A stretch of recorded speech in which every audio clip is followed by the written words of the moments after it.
Baik, Assalamualaikum warahmatullahi wabarakatuh. Video ini saya buat malam-malam menunggu situasi yang tenang. Pada kesempatan kali ini kita akan membahas tentang baru-baru yang ramai sekali di media, baik itu di televisi maupun internet, di YouTube terutama, tentang Khilafatul Muslimin.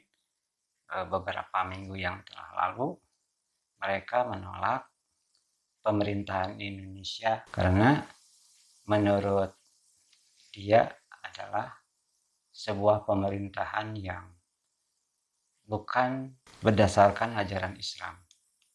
Memang Indonesia adalah bukan negara Islam, tapi Indonesia adalah negara yang mayoritas Islam. Hampir 87% penduduknya adalah mayoritas Islam. Perlu yang saya tegaskan kali ini bahwa kekhalifahan adalah bukan ajaran Islam, melainkan adalah kebudayaan Islam. Sebab kebudayaan Islam itu muncul dipengaruhi adanya unsur-unsur lokal ditambah dengan kebudayaan-kebudayaan asing, terus agama atau ajaran baru yang datang. Jadilah kebudayaan Islam. Kebetulan setelah munculnya itu pun bukan pada masa Nabi, melainkan pada masa sahabat, yaitu pada masa Khulafaur Rasyidin. Bahkan dirinya tidak menyebut kekhalifahan. Abu Bakar sendiri sebagai pengganti Nabi itu menyatakan dirinya adalah Khalifatul Rasul. Terus Umar bin Khattab menyebutnya Amirul Mukminin. Baik, khalifah dalam bahasa Arab adalah gelar yang diberikan untuk penerus Nabi Muhammad SAW dalam kepemimpinan umat Islam.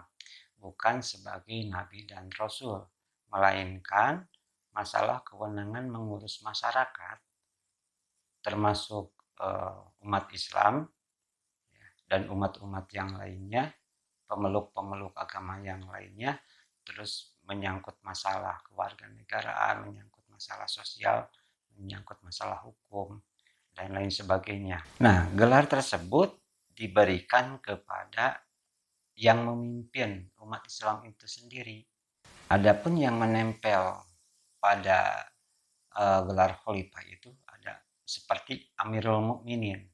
Sebab Abu Bakar menamai dirinya adalah Khalifatul Rasul, sedangkan Umar bin Khattab menyebut dirinya adalah Amirul Mukminin. Sepanjang sejarahnya, peranan khalifah dalam bentuk kekhalifahan memiliki beragam corak yang sangat dipengaruhi atau keadaan politik dan keagamaan pada masa tersebut. Karena adanya dinamika politik, maka kekhalifahan itu terus berkembang sampai mencari bentuk yang terakhir. Tercatat pula penamaan khalifah itu pertama pada masa Khulafaur Rasyidin. Selain pada masa Khulafaur Rasyidin, ada pula pada masa Bani Umayyah di Damaskus. Pemimpin tertingginya itu menyebut dirinya adalah khalifah gelarnya.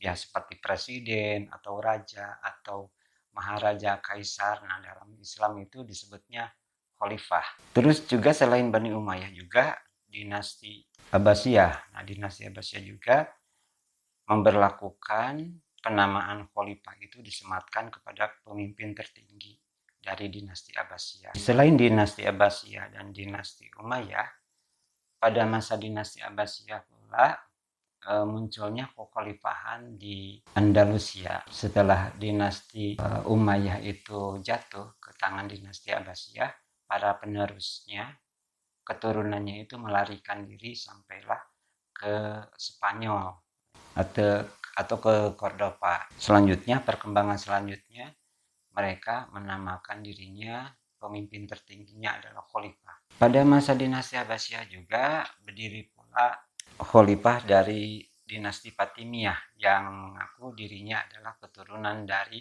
Bani Fatimiyah, dari Fatimah Az-Zahra, keturunan dari Fatimah Az-Zahra. Ya, dan Bani Fatimiyah itu yang ada di Mesir ya. menyebut pemimpin tertingginya adalah khalifah. Juga Turki Utsmani.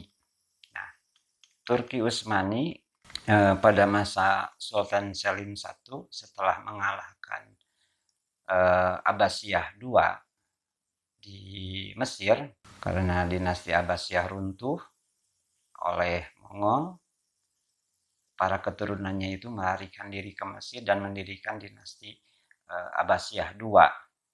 Nah, ketika Turki berdiri masa jaya-jayanya, yaitu pada masa Sultan Selim I, ayahnya Sultan Sulaiman, akan meruntuhkan dinasti Abbasiyah di Mesir dan menyatakan dirinya adalah sebagai khalifah dari Khalifah Utsmani. Tapi itu pun ditolak oleh dinasti yang di Persia ya, di Isfahan, oleh dinasti Safawiyah ya, yang beribu kota di Isfahan di Persia, Iran sekarang, dan dinasti Mughal ya, yang merupakan keturunan dari Chagatai Khan yang merupakan anak Genghis Khan. Jadi dinasti Mughal di India itu ditentang juga bahwa Utsmaniyah itu bukan sebagai khalifah, hanya sebagai raja kecil saja. Adapun sistem pemerintahan kekhalifahan itu berkembang. Saya tadi katakan bahwa sistem pemerintahan kekhalifahan itu berkembang dari waktu ke waktu sesuai dinamika politik yang berkembang. Pada masa kekuasaan Abu Bakar, pembagian kekuasaan eksekutif dipegang oleh khalifah, legislatif itu dipegang oleh Majelis Syuro, dan yudikatif hukum itu dipegang oleh Qadi.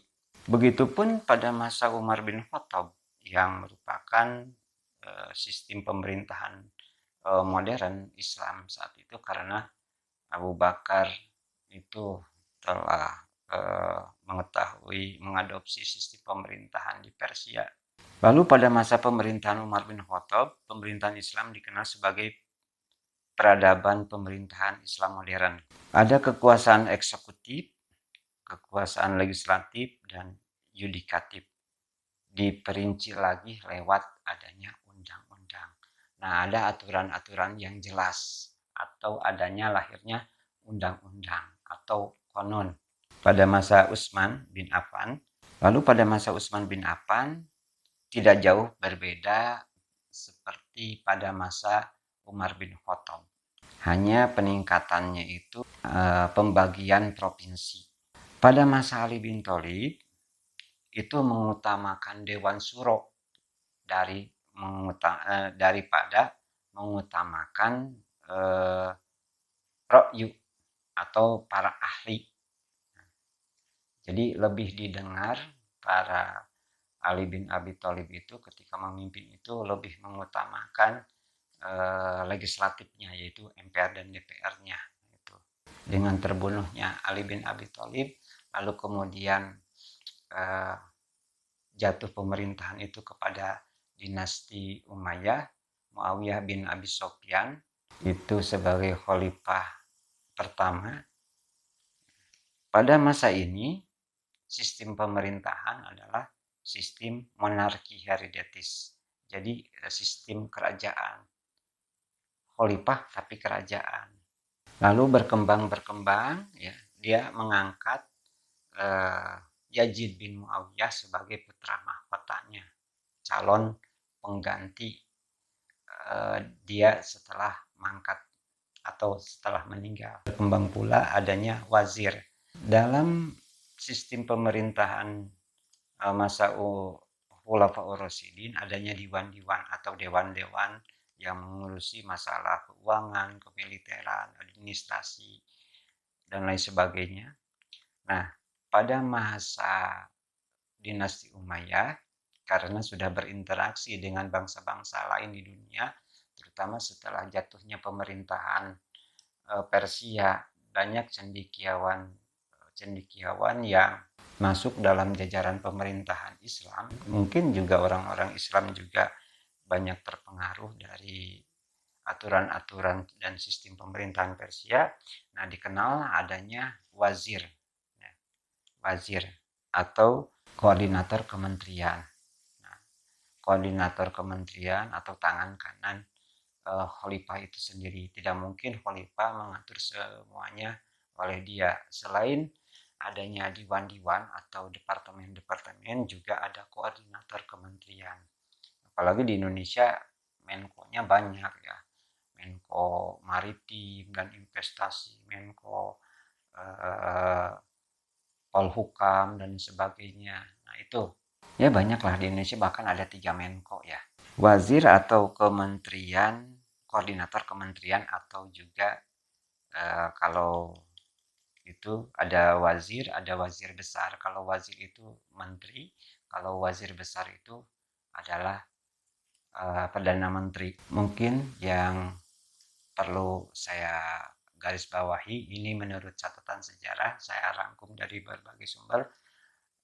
Sebagai kesimpulannya, jadi kekhalifahan itu bukan merupakan ajaran Islam, tapi merupakan kebudayaan Islam yang lahir setelah zaman Nabi, yaitu lahir setelah Nabi Muhammad SAW.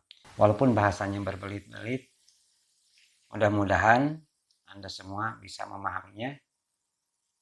Terima kasih. Assalamualaikum warahmatullahi wabarakatuh.